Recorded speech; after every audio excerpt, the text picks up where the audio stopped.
So you got yourself a Grom, and then you're figuring out, well, how do I change my oil? Well, it's pretty easy actually. I'm going to be doing like an exhaust swap on this, and that's why the rear set's off. Because I'm going to do a couple other things to it. But you really don't have to take your rear set off in order to do your oil change. You can basically just leave it hanging right here if you want.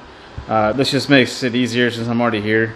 You basically want to take off all these like 8mm bolts all around that case, and then basically that'll help you drain your oil into your pan. And so if you look at this, 8mm right there works fine, and you can basically pull all those out and start draining your oil. So I'm going to be doing a bunch of these like Grom maintenance series episodes and whatnot, that way you can take care of your Grom and it doesn't blow up on you. But here's your dipstick area right here. You can go ahead and pull that out because you're probably not going to use it to do your oil change, and you will have to take it off to put the new oil in. So your first step is basically secure it. Make sure your Grom's not going to tip over anywhere, and then you're pretty much good to go. And one more thing, so this basically works for a lot of the 2019, 2018, 2017, all basically the same way to change it. You just want to take off all the surrounding bolts right here along the edge of this case, so you can pull the case off. I wanted to do it basically since I was doing the exhaust, just because it's easier, and I took the rear set off because I was taking off the cage that I have on there, so I needed to access this bolt, which is why it's not there. And if you do take it off, take an extra couple minutes to take off the rear set, it's going to make it so much easier to take this whole case off and put it back on without messing up the gasket.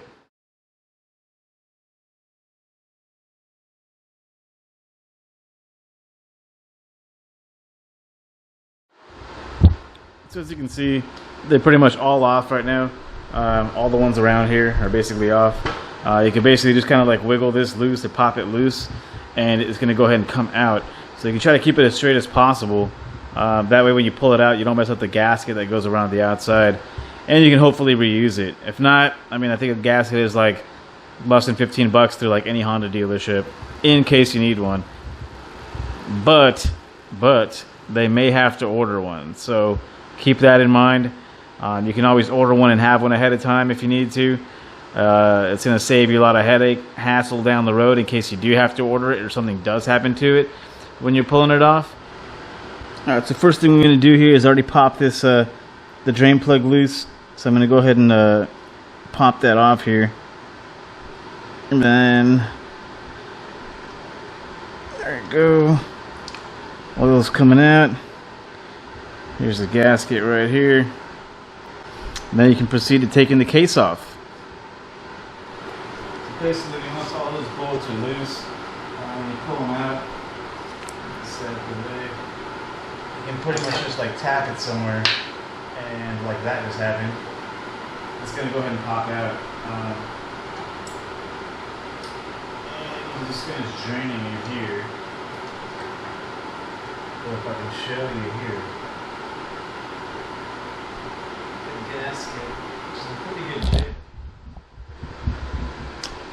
So here, as you can see, if you do it that way and remove the case with the rear set off and everything, it's going to make it easier to keep this gasket right here intact. That way you can reuse it, because you're basically pulling everything straight off and you don't have to worry about it wiggling it to get it off through the rear set. So it's easier, in my opinion, if you just pull the case off with the rear set up. Now when you pull it off, here's your oil spinner right here, in case you didn't already see. You do want to note the way this looks. That way when you install it, you put it back the same way. So I mean, it's flanged out this way. Let's see if I can focus on it. There you go. It's flanged out, so basically you want it laying flat on that side. And then there is, all the residual oil down there that you want to try to clean off as much as possible. And then you do want to remove this filter screen. And you'll notice that, let me see if I can pop this off here with another piece. It does have the white dot on there, so you do want to put it with a white dot facing back up. just the way you took it out. But that little screen part, this one doesn't look that bad. For this one, you're going to need basically a 10mm, and if you notice, doesn't matter if you have it in gear or not, it's always going to want to keep turning with you. So there's a little trick that you want to try to use. If you have like any spare change around, you can look for a penny, and in here you basically see like all the gears and stuff. You could just sandwich a penny in between here, and that'll keep it from spinning. So if you can kind of see it there, I did kind of just like sandwich it down there. Let me see if I can hit it with the light.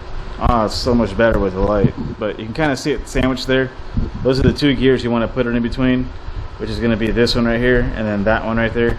That way you can actually turn this and it won't turn anymore. You can actually get the thing off, the nuts off, the bolts off, whatever you want to call them. But that's exactly where you want to place it, is right there on the gears.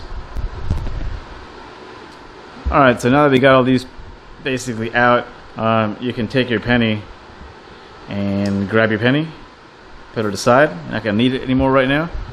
And then this is going to be still on there because of the gasket essentially. But all you can do is literally just like grab it, wiggle it out of the way, and it's going to come out. So there's the cover right there. The gasket, as you can tell, is still on there. That there is like a whole bunch of crud in there. You can't really see it that well on this, but you want to basically clean all that stuff out and make sure it's all good and clean. All this stuff right here, which is just going to be what you don't want in your engine. But yeah, just give all that a good clean and you should be good to go. There you go, you can see a little better. Pretty much all cleaned up. There you go. For the most part, pretty spotless now, which is legit. And then of course, cleaning up all the extra oil pretty much everywhere, and then gonna put the little filter back in, put the spinner cover back on, put the case back on, and then we're good to go. What you want to do is throw a whole bunch of the blue Loctite. You can use it on the bolts around the outer case, but you really want to use it on the bolts right here too, because they don't really have to be that tight. It's just, you know, you can check the manual to see how tight it's supposed to be, I guess. But not supposed to be that tight. You can really basically crank them down. Same thing with the ones on the engine block and everything. You can crank those down and strip them. So you're better off just using the right torque spec and then using some blue Loctite. Okay, so once you get to that section where you basically put these back on, you can go ahead and use the penny and put it in reverse, essentially. So now you're going to put it on the bottom of the gears over here so they don't move. That way you can actually tighten these down. I usually leave my drain plug out basically the whole time I'm working on a lot of the inside stuff. But now is a good time. If you put your filter back in, go ahead and put the drain plug back in too. You can inspect your washer, make sure it's in good condition. If not, I mean, you can replace it.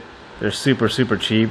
So I mean, I would just reuse it if it's good. If it's not good or you got a crack through it or something, then just replace it.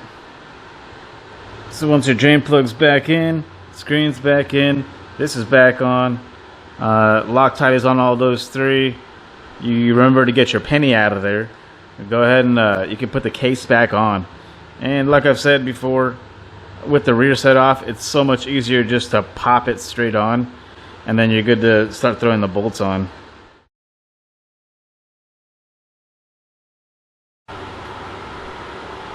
And just a couple things on here before you start tightening everything down or whatever. Make sure this bracket is attached to that little tab right there. That way the bolt can go through that one, and then you have your other two over here on this side. So that one's going to go with that top bolt, and this one's going to go with the bolt right here on the bottom. So both of those right there, that top one right there with that bracket on there, and then you're good to basically put all the bolts back on. Throw some Loctite on them so they don't back out on you, because they're not supposed to be that tight. Pretty easy tight to put them on and off, and then you're basically good to go.